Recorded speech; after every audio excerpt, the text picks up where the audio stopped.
we're back here at the FCP Euro HQ from Coda and MPACT, and we're not supposed to be standing here. You all told us we would be, but we are.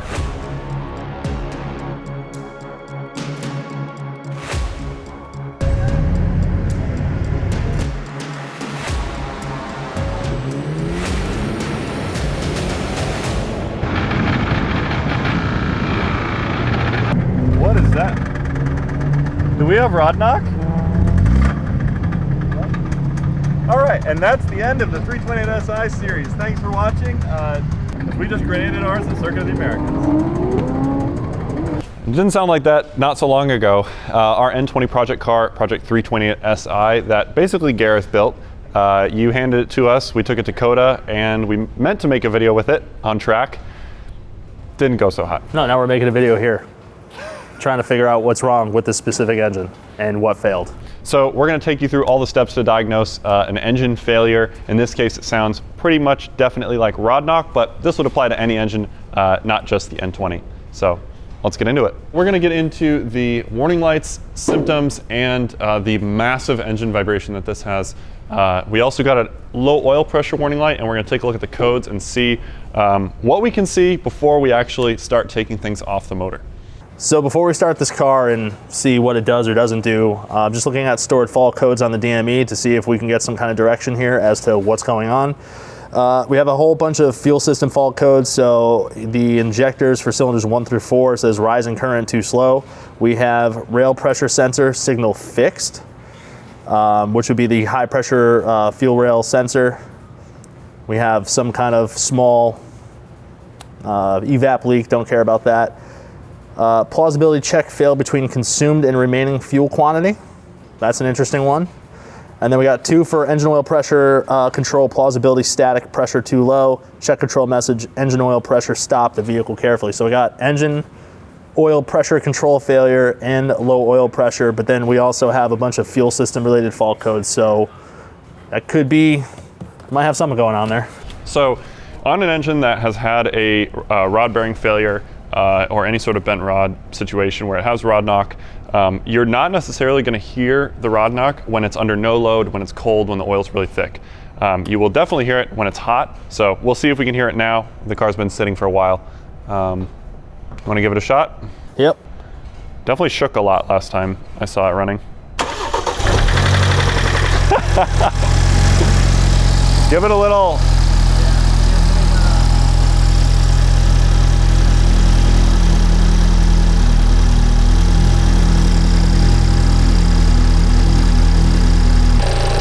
So at idle, it really doesn't sound that terrible. I mean, it kind of looks like it might have some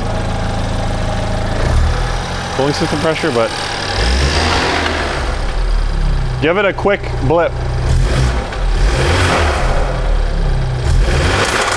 Oh! All right, shut it off. That's what it sounded like on track. It was way worse than that when it was hot. It was like deafening.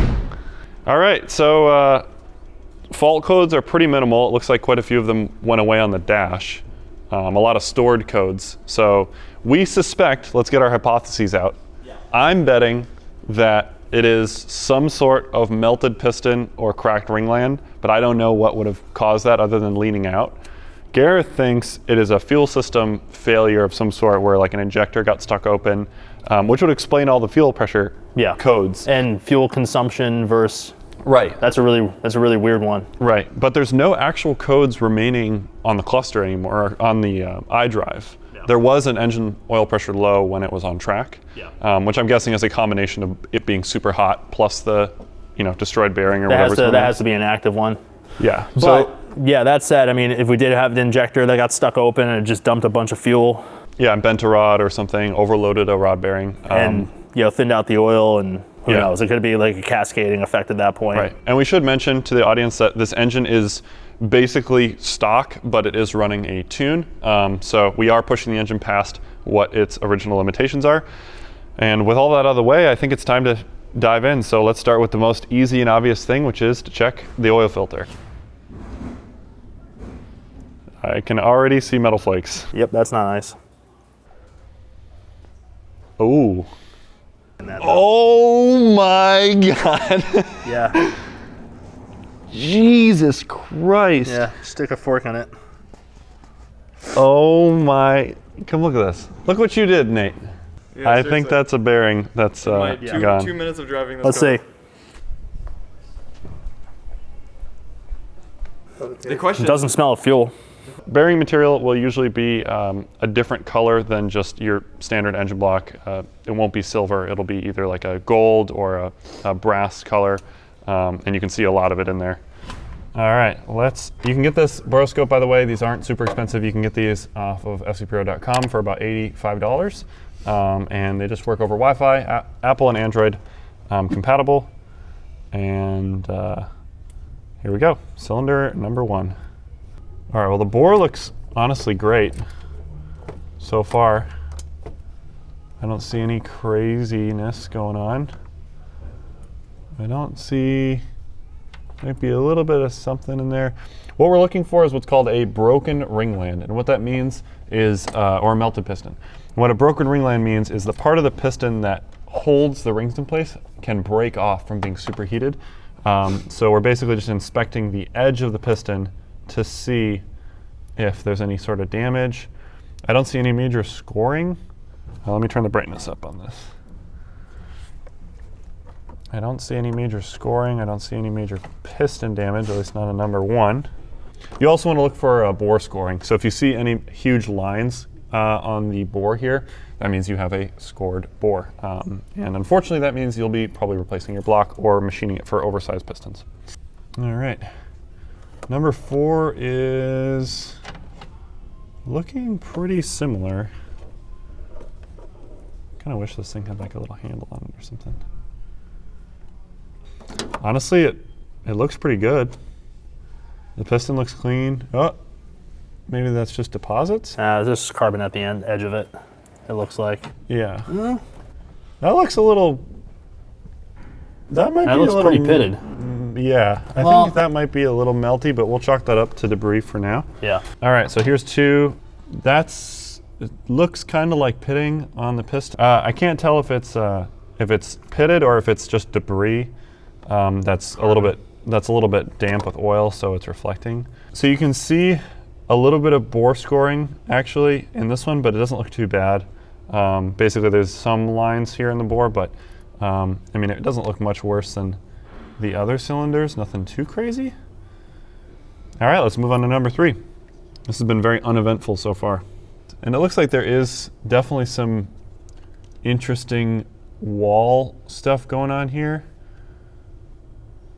Yeah, that looks like the beginning of some maybe more serious scoring. Could just be from all the metal shards in the oil. But it's interesting how this piston has that shinier metal bit. And if like I go back to number 2 here, that one is much, much less shiny. So that one right there, that's number 1. If you look at this little crescent shape on the edge and see how complete it is. Now if we look at number 4, again,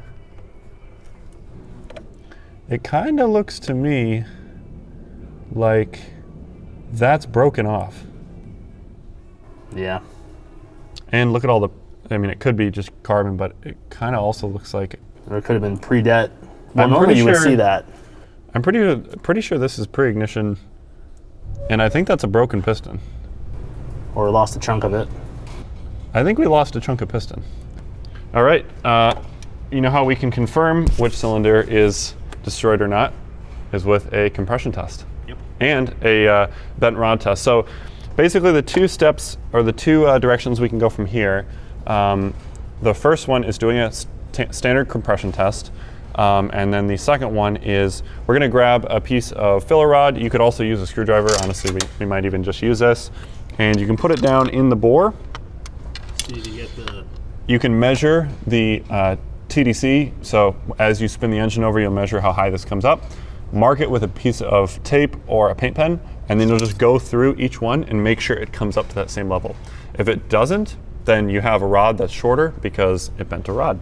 Quick note, before we do a compression test, we unplugged the injector harness, sub-harnesses, so that way this can't shoot fuel everywhere. Like Gareth said, if we have a leaky injector, we're about to find out, but make sure you do that so you don't just get fuel vapor everywhere and potentially burn your house down. So let's do it. Cylinder number 1.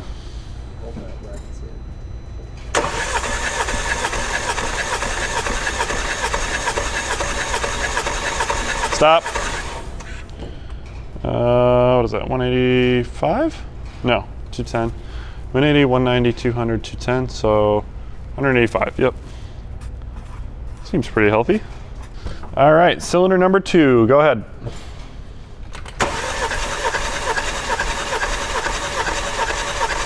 Stop. 195.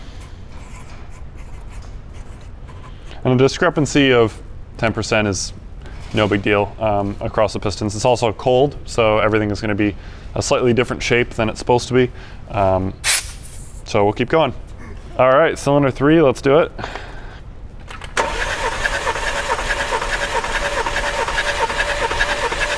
Stop. 160. That's kind of not as good. All right, so this is our suspect number 4 cylinder. Let's see what it does. Stop. Oh, honestly, one of the healthiest of the bunch.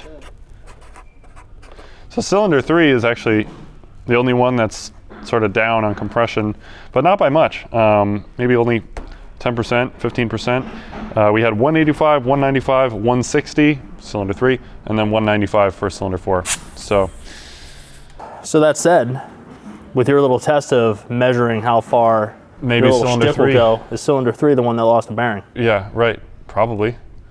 Let's find out. All right, so with the engine at TDC, we did that by just bumping it over by hand until the screwdriver stopped coming back up. And so now I'm going to take a little piece of gaffer tape and mark where the screwdriver is sitting against the spark plug tube. And there we go. So basically, we're going to put this in each cylinder, and then as long as the screwdriver comes up to the lip of the coil, the boot cover hole, resting right where that tape is, then we are good to go. So I'm going to be sure I put it in the right spot.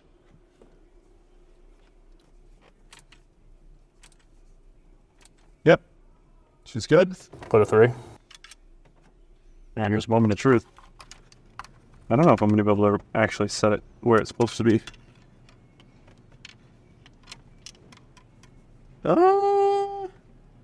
It seems a little bit lower. Well, we also suspect number 3 is low on compression. Yeah. So that's sitting at the edge, right? Right at the edge with that has the tape is just above this edge. And then if we go back to 3, it's kind of difficult because that's in the way. Well, Yeah, it's sitting below it. It's definitely a little bit lower. Definitely a little bit lower. Actually, yeah, it's probably 3 millimeters or so lower. So with that said, cylinder number 3 is probably the culprit. Yeah, it either has a slightly bent rod or the bearing has been so chewed up that there's actually less distance between the center line of the crank and the center line of the journal and the top of the screwdriver. So I'm going with cylinder 3 has no bearing. all right, well, so the next step is to get this up in the air. Gareth at this point is going to work his magic and drop the subframe for like the 7,000th time, and then drop the oil pan and take a look at there. I guess we're sort of hoping to find at least some sort of large metal, debris in the oil pan. I'll drain the oil next, and we'll see what comes out with that. Right. Holy moly. That is a lot of oil. Does it not look like it's coming from the timing cover? It does. I mean, it could be from when I pulled the oil filter, because some of it did sploosh out, but not that much. We found the magnetic material. Oh my god! Wow. Looks like some big chunks on that. So you should totally buy one of these. What is this, an MMR? No, this is a Euro oil pan, and that's what they give you. So if you ever wanted to purchase the Euro oil pan, there's another reason too. Comes with a magnetic drain plug. And I'm sure there's going to be a lot more destruction sitting in the bottom of that. So we're missing about 1 liter, which is interesting. So where'd it go? Wasn't coming out of the exhaust. At the track, we were wondering, like, could it have burned oil from the last time it was driven and then been low on at the track? But it hadn't really driven much after you put it back together. Nope. So, yeah, where did the oil go? So here's what's going to happen next. So Gareth is going to be very gracious and drop the subframe for us here, and then drop the oil pan. All right, it's a moment of truth. Gareth has dropped the whole subframe in very short order, and it is time to inspect the oil pickup and the whatever's in the oil pan. So let's pull it. Ooh, milky. Well, that dark gray is going to be MOS2. Oh, look at that. Oh, yeah. But there's copper right there. There's some larger chunks in there. Oh, there's some big chunks in there. Whoa. Holy moly. So here's the chicken and egg question, right? What came first? The oil pickup getting clogged with stuff and then starving the engine of oil and then rod knock, or did rod knock come first from some other engine failure and then those shrapnels went in the oil pickup? I have a feeling something broke in the engine, whether it's a piece of piston or maybe a piston skirt or something, clogged the oil pickup, which then caused oil starvation. We did notice that little chunk missing off the piston on the top of the piston. There could have been a bunch of other smaller metal flakes that we couldn't see with the Boroscope that made their way down here, or part of the timing assembly. I know that some people have had issues where the plastic timing guides on these engines will come apart and clog the oil pickup, but this is a lot of metal. It clearly came from somewhere. What we have to do is get the balance shaft and the oil pump out, because we don't know if the oil pump itself failed. Okay, that is bearing material. Yeah, this is all bearing material. See that little copper streak in there? I'm very curious where the rest of it came from, because that seems like a lot of material. Well, let's get the oil pump and balance shaft out. All right. What we are doing right now is dropping the baffle, which we made for the 320 NSI series. If you haven't watched that, please go check it out. And then we are also going to drop the oil pump and the balance shaft assembly. So the baffle we made doesn't have any trap doors or anything. It just bolts right onto here. It's a pretty middle of the road baffle in terms of coverage, but we're still expecting something to be probably sitting on top of it. All right. Well, you want to drop the oil pump and the balance shaft and see what we can see? Yeah. Oh, look at that. All right. I say we pop the bearing caps off. I think Gareth's theory of a bent crankshaft actually might not be too far-fetched. The number 2 and 3 cylinders aren't perfectly aligned.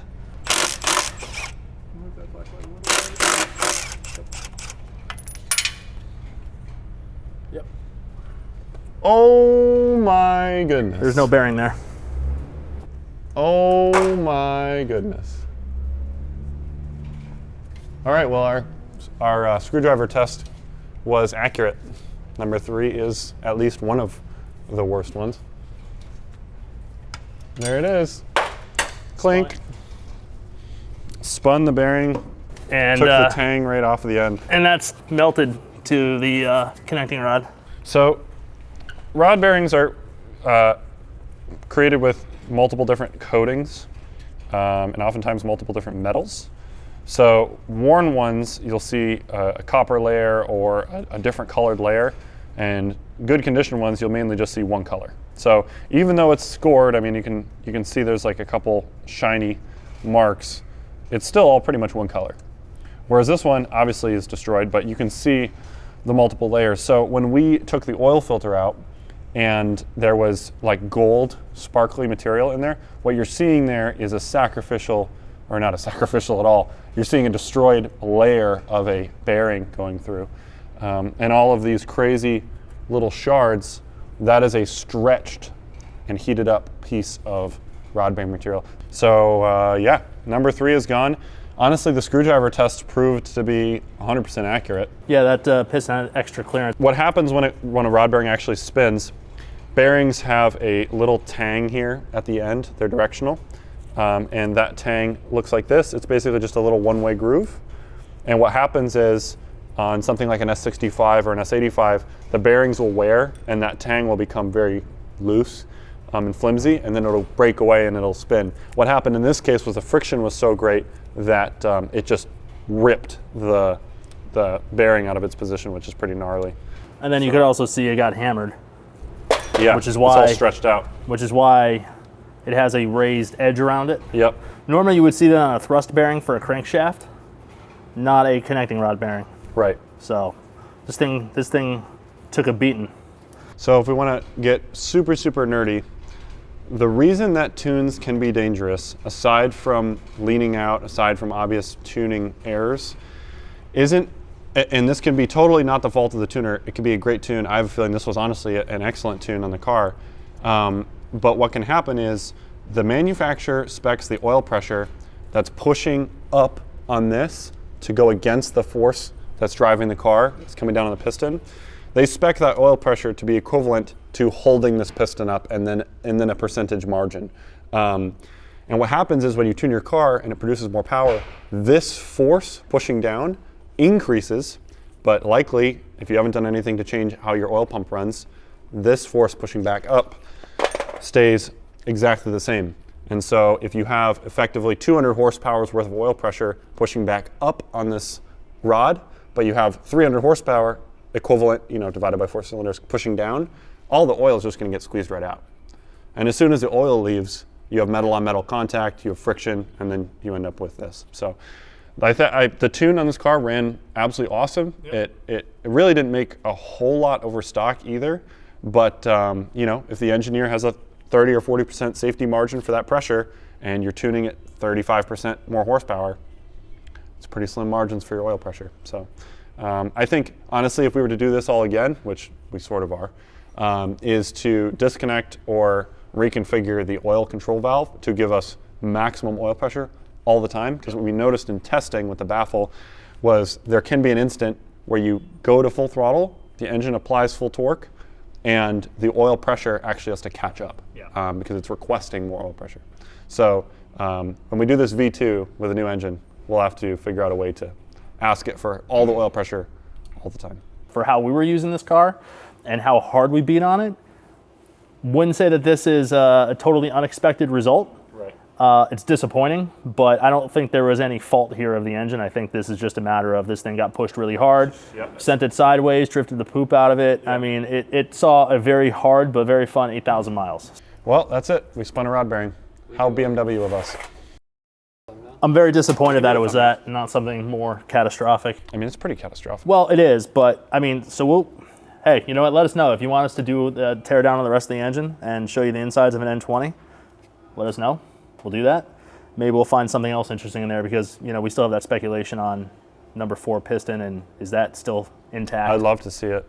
So yeah, leave a comment on what else we should do to this motor. Also, depending on how many people are interested, we are down to build an N20 just to see what it's capable of. I think a 450 horsepower N20 would be pretty ridiculous, and a lot of people would get angry at us for building it.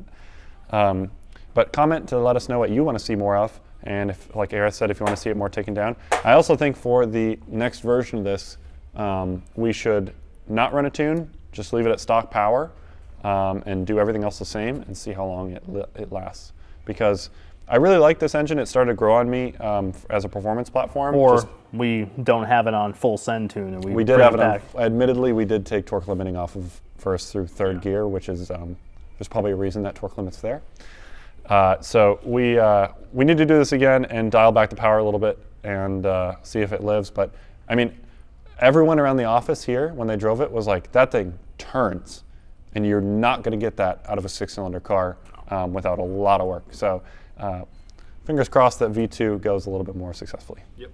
If you guys liked this video and want to see more, be sure to subscribe to the FCP Euro media channel. Don't forget to check out our DIY channel as well for helpful tips and tricks, and of course DIY guides. So I think we do a V2 and we cross our fingers. Yep. Maybe do some more data logging when a certain Nate Vincent is flying around a track. Yeah, it's amazing that not anything worse happened. I mean, total bearing failure in number 3, and all the other bearings were pretty much fine. We'll see you next time.